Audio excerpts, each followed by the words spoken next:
What's up, guys? So the Batman trailer dropped like a couple weeks ago. Needless to say, it was dope, and I actually participated in a 9-hour live stream, and we pretty much watched the whole thing leading up to the Batman trailer. That was like what everybody was waiting for, and we did it, and it was super tiring, but it was fun as hell. Unfortunately though, TC got hit with all the copyright strikes by WB, so he had to take it down. But fortunately, the reaction to the Batman trailer that we all did, me, TC, and a couple other of the homies, is still actually up, so that's awesome. And if you're into that kind of thing, you should go check that out. I'm not the best reaction person, but I thought it was pretty cool. Basically, this trailer went off, okay? The action, the suit reveal, the whole story that seems is going to be set up, and the overall vibe of the trailer was just awesome. So what I'm going to be doing is a slight breakdown, not so much, more so just giving my thoughts on all the significant points in the trailer, some of the things that I picked up on, and some of the things I just thought were awesome. Just kind of going in on those certain things. Let's get right into it. So we first see the WB logo in bright red. We hear duct tape being stretched, and we get our first reveal of the Riddler. Now, at first, I didn't even know who this was supposed to be. It looks like some kind of demented, effed up cosplay of like S&M. I'm gonna be honest, it wasn't too appealing to me. Me personally, I'm more of a bowler hat and question mark cane type of guy when it comes to the Riddler, but I'm gonna give this a chance. But I can appreciate them taking a different angle with the costume for the Riddler. I mean, we've seen the question mark cane and the bowler hat, and even though it's dope, I can appreciate what they're doing, and who knows, maybe in future trailers or promo art, we're gonna get a better look at it. And you know, things could always change. He could still be getting the question mark cane and the bowler cap, which is very important to me, obviously, because I brought it up 3 times, but we'll just wait and see. I can't wait to see more of the Riddler though. Paul Dano is an amazing actor, and I think he's gonna knock this out of the park. We see him wrap this guy's head around with tape. The guy's like bludgeoned in his apartment. We see that he has written "No More Lies" and what I think is blood. I'm assuming since corruption in Gotham is going to be a main focus in this movie, that this guy is some sort of politician in Gotham that is responsible for a good deal of the corruption. We get our first look at Jeffrey Wright as Jim Gordon walking down a hall full of cops, him narrating one of these riddles while Nirvana plays in the background. Just super eerie, super ominous, just a great tone for a Batman trailer just off the top. And we see he's reading off of a card, guys, that has an owl on it. Now, this isn't me, guys. This is not me. I'm not the one who's saying this. This has actually been scientifically confirmed, is that you actually can't put an owl in anything that has to do with Batman and not have it allude to or be planting a seed for the Court of Owls. Now, again, this is not me who's saying it, guys. This is just science. It's basically a part of the laws of physics at this point. So I'm calling it right now. That is a straight up seed or an allusion or some kind of hint to the Court of Owls. We're gonna see maybe not in this movie, but down the line, 1000%. It's science. It's basically been confirmed. Then we get the Batman reveal, and I gotta say, the suit looks a lot better than I thought it was gonna look. We just got off of the best, and I still say it's the best Batman suit that we've ever seen in live action. Batfleck suit with the actual gray bodysuit, the brass on his knuckles. Just that whole suit was gritty and just badass. And although I'm not the biggest fan of armored suits like on Batman, I think this suit looks actually pretty dope. I see that they went with like a really dark gray for like the body of the suit, but that in contrast with the cape and the cowl, it kind of makes the gray pop out a little bit more. I actually dig that a lot. Everything just looks dope about it, and the cowl actually doesn't look that bad, to be honest. At first I was worried because it looked like really weird because it had seams on it and everything, but I'm actually way more comfortable with the cowl now. We get a glimpse of some kind of proto Batcave, which it's lacking a little bit. I know this is year 2 Batman. It's missing a little bit of, you know, that giant penny, big ass T-Rex, those kinds of vibes. It's missing that for me, but who knows? Things could change. Things could always change, guys. And we see the Riddler literally crash the memorial of that supposed politician with DOA written all over the vehicle. Now, I think this means dead on arrival, right? I think anybody could guess that. And he actually has one of his lackeys there to relay another message for Batman. And we actually see later in the trailer, this person blows up. So we know how that thing is gonna end, and we see that Bruce Wayne, Batman, is there. This looks a little bit earlier, so I don't know if that guy had to wait forever for Batman to come to the scene. We get our first look at Catwoman, and she's actually cat burgling, which is great. I've heard some people complain about how she looks, but I'm actually digging the leather suit and how the mask actually mimics the cat ears, so that's pretty cool. But to be honest, guys, that ain't a real mask, okay? She has a huge gaping hole showing all of her eyes and pretty much the bottom bottom half of her face. Like, she's not even trying to conceal her identity, okay? That mask, what is it, a nose mask? Like, that is like the most impractical mask ever, but I'm not complaining at all, okay? More Zoe Kravitz is a good thing. We see her and Batman have a little altercation, and it seems that she is still as formidable as ever, which is good. Now, this is another important part because we see a man in this trailer, which when I first saw this trailer, me and the other guys could not definitively guess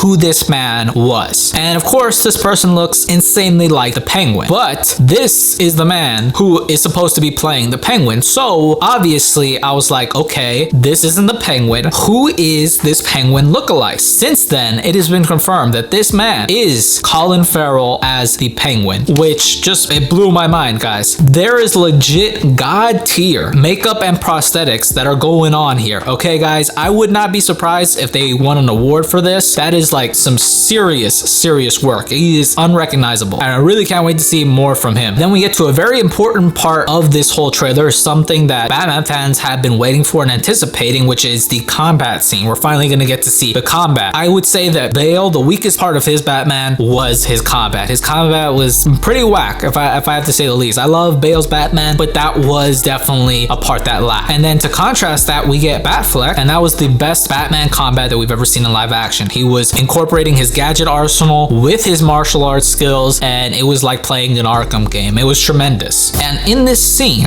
we see somebody, some fool, try Batman, and very soon find out that Batman is in fact the wrong one. Pattinson hit this fool with the 10+ multiplier bitch slap combo, dropped him clean as fuck on the floor. The guy flew like to the floor and gives him a triple tap for good measure. This was dope. You could feel the impact with each punch, which is great, very reminiscent of the Arkham games, but when you can feel that, that is always a good sign. It's badass. It's satisfying. I want to hear that. I want to hear my Batman inflicting damage. That's what I like, okay? It's badass. So right now, this looks great. He's fast, he's strong, but I do think I would need to see more before I would say that this is the best Batman combat that we've seen since Batfleck, even better than Batfleck. I would need to see him fight multiple combatants before I really know if this is the best Batman combat, but I'm very hopeful for awesome stuff with him. Directly after that, we get another very important scene, which is an important element to all the Batman live action movies, which is the reveal of the Batman voice. And I gotta say, I was not disappointed, okay guys? He drops this fool, he gives the line, "I'm vengeance." Now I can't say it nearly as good as Pattinson, but it was perfect. It's not nail gargling like how Bale was, and I would say that Batfleck had the best Batman voice, even just regularly, not with the voice modulator, but this was solid. It was a solid voice. I think it might be the best live action Batman voice, okay? I think it was tremendous. I Am Vengeance is just music to the soul for, I think, all Batman fans, and especially after that trailer now, very well done. And for the rest of the trailer, it's pretty much just a montage of badassery. The new Batmobile looks insanely sick, very powerful. It looks like it has a fusion reactor attached to the back of it, so I actually really like that. It looks like a sick ass car, but then you put that on it, like some serious power underneath it. What's not to like? And it ends with what I believe is a conversation between Batman and the Riddler. Whoever's talking to Batman is saying, you know, you're a part of all of this. I don't know if in this world the Riddler believes that Batman is supported by Bruce Wayne, and Bruce Wayne is obviously a Gotham elite and is therefore contributing to the corruption and the lies, or maybe Batman is actually being talked to by a member of the Court of Owls, because the voice sounds a little bit different. But again guys, I repeat, they would not put owls in any part of a Batman trailer, in anything that has to do with Batman, if it wasn't a direct hint to seeing the Court of Owls. So that's just science. Remember guys, that is science. It is indisputable. So that's pretty much it from the trailer that I saw that was significant, and the stuff that I want to talk about, which is crazy because they only shot about 25% of this, and even now at this point in time, Robert Pattinson, he actually caught COVID, so production was resumed and then now it has to be stopped. So it's a whole crazy thing. There's a whole bunch of challenges that must be overcome. I just can't wait for this movie to come out. It is insane. I'm really looking forward to seeing Batman actually being a detective, and that's what this movie actually feels like, a big noir murder mystery. And it makes sense because this story is taking inspiration from Batman The Long Halloween, which again, guys, if you haven't read that book, I highly recommend it. It's a great read for a Batman book. If you're into noir, if you're into murder mysteries or mysteries at all, it's a great book. Definitely pick it up. It's also like a pretty sizable read, I would say. I think it might be maybe 500, 600 pages. I'm not too sure. Definitely recommend it for all Batman fans. And it seems like we're gonna get a full-length movie of Batman actually being a detective, you know, putting the title of World's Greatest Detective to the challenge, especially with a villain like the Riddler for him to go up against. Things are gonna get hella cerebral, okay, guys? And I really can't wait for that. And one of the last things I want to touch on is something that I've seen other people talk about, something that's a really big thing for me, which is how fantastical this Batman is going to be. Because this Batman, it seems like it's a little bit more realistic, a little bit more gritty than Zack Snyder's, but we've already seen probably the most realistic version of Batman in live action film that we have with the Dark Knight trilogy. It was a great trilogy. I love Christopher Nolan. I love what he did with Batman in that trilogy, but we saw that, okay? And me personally, I like for things to be a bit fantastical. I like for them to lean into fantasy. I want this Batman to be able to punch people and have like a huge impact like how Batflex did, but I also want there to be reasonings and explanations and some type of groundedness to like the tech and Batman and the whole Wayne Enterprises corporation like we saw in the Dark Knight trilogy. A lot of people as well, they want this Batman to exist along with the DCEU, some of the more fantastical characters. Does this Batman interact with a Superman? Is there going to be a different Superman for this world? Like, just what are we going to do with that? Because if this is just going to be Nolan 2.0, then it's going to feel kind of, we've already seen this movie. Although it might be different and it might be still a great movie, I want this Batman to be fantastical. I like when he's using the Batclaw and it's dragging people, 200-pound plus man, 15 feet across a room. I like my Batman to be abnormally strong. That's just me personally. But yeah, so I'm hoping that it does lend itself to that and we could possibly see this Batman with the Flash, with Superman, with Aquaman, and hopefully we could see, you know, fantastical characters like Clayface, Solomon Grundy, like Killer Croc, like those types of characters where you have to get a little bit crazy. That's what I'm really hoping for. I'm very hyped for this, guys, but let me know what you guys saw of the trailer, where you think things are heading to with this Batman, if he's ever going to connect to the larger DCU or what. And that's just the thing. If he's not connected to the DCU now, maybe in 20 years, and more than likely he's going to be, okay? They're bringing Michael Keaton's Batman back. They're connecting all the multiverse. With the DCU, anything is truly possible. So whatever Matt Reeves says right now could be bullshit in like the next 10 to 15 years. If you liked the video, leave me a thumbs up, comment down below, and if you want, subscribe. I always appreciate it. Thank you guys so much for watching, and I'll see you in the next one.